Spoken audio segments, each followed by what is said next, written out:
I can think of no better ambassador for the U.S. in Progress experiment than you. This is, I believe, back-to-back editions technically, because you were here with Albert's film. So just congratulations on first being part of this family, but also the project itself looks really fascinating. My first question from the onset is, what were the challenges of working or being used to working in one ecosystem, and then thinking completely outside of the box and immersing yourself in a whole other ecosystem? Forget about cinema, but also just you as an American coming to Europe, learning a new language, learning the lay of the land, but also belonging to a different film community. How did that mashup work?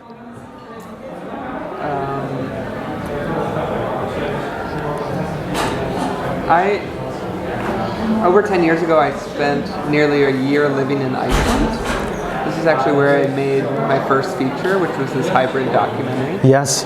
And while I was living there, I then had this idea to wondered what it would be like to direct a movie that in a language I didn't speak. The experience of writing something, having it translated into another language, performed, and then having to translate it back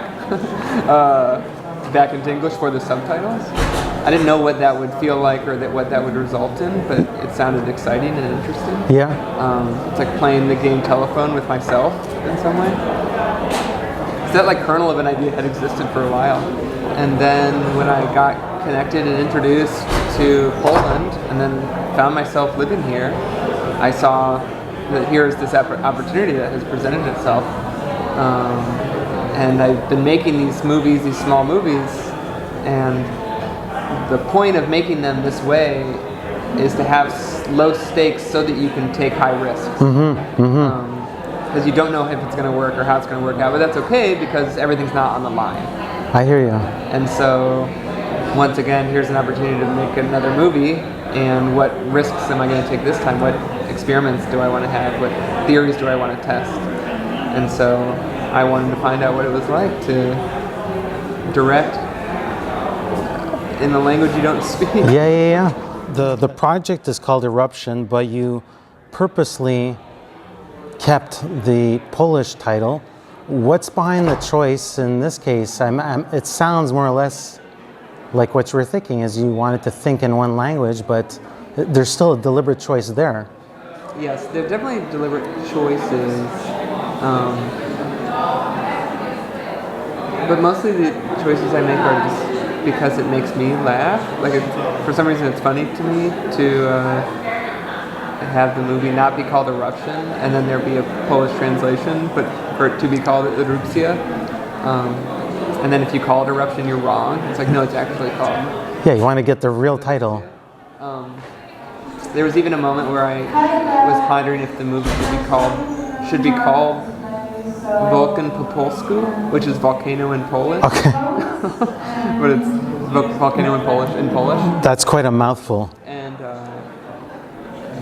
but it's still just something funny about it to me for an American to make a movie that's has a Polish title, has a foreign title. Because when we watch movies, when we watch these movies on Criterion Collection or whatever, and we read the subtitles, we have some other experience. Yeah. Which is we can't really judge the acting the same.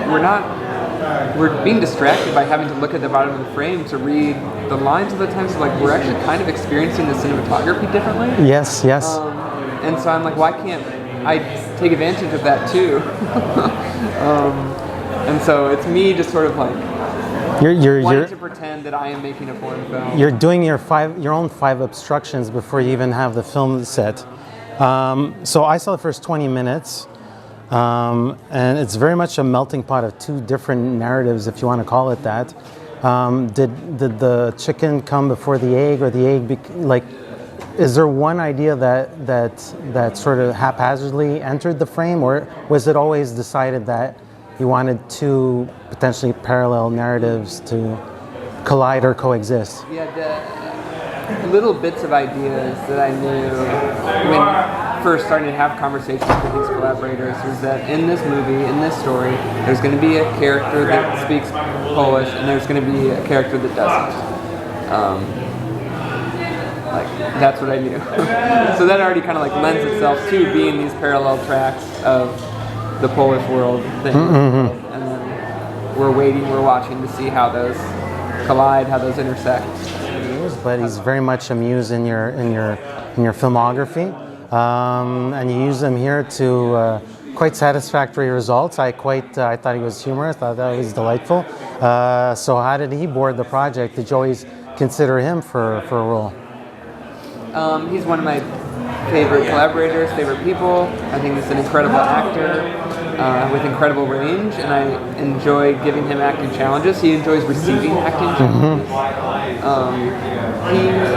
I've been making these movies, like a movie a year. I made this promise to myself to make a movie a year, and I have some rules within that. And one of them is that these actor collaborators, recurring collaborators, can't be in 3 in a row. They can't be what? In 3 in a row. Okay. It's like a rule I have. And so just me being aware of diversifying the portfolio of actors, of people, introducing some new blood into it.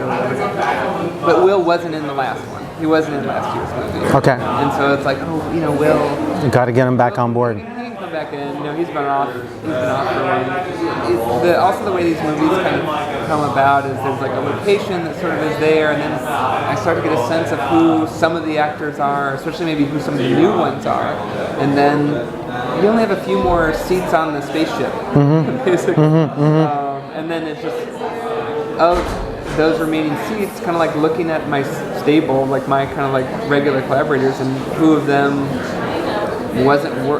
weren't in the last one, who of them will make sense in some sort of interesting way with this, like what story gets told when that remaining seat's given to Callie Hernandez. It's like that becomes something different and maybe exciting, or maybe it's like, but imagine it with this other person, and then that. This was so under the radar, and I was shocked when I learned of the ensemble that you picked out for this film. How is that casting process like? Did you just call up these people, say, hey, want to come hang out in Poland for a couple of weeks? Was it an easy pitch, an easy sell? So Lena is a person I met at this film festival. Yes. The roving woman, yeah. She was here with Roving Woman, this film that she also made in a very similar ethos as these movies I've been making. Yeah. So we connected on that. So she was already going to be this like Polish collaborator there. And then I happened to meet Charlie XCX, and when I described the way I'm making this movie, she happened to find that interesting and want to do it. I met her through Jeremy O'Harris, who is in he's everywhere. I've known for a while, who is everywhere, and also is very into this way of making movies as well. And is how I met her, and so that just naturally makes sense to combine this together. And then it was like, okay, who else to bring in? And I was like, bring Will in. So because of the low stakes, low pressure environment I am presenting to these collaborators, I do think the yes for them can be made more easily. Yes.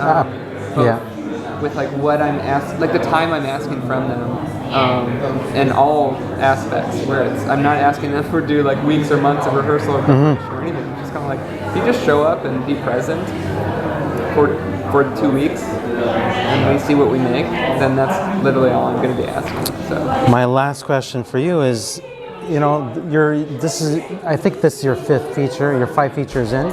This is my 5th feature made in this way. Okay. And my 6th narrative. So you're technically 6 features in.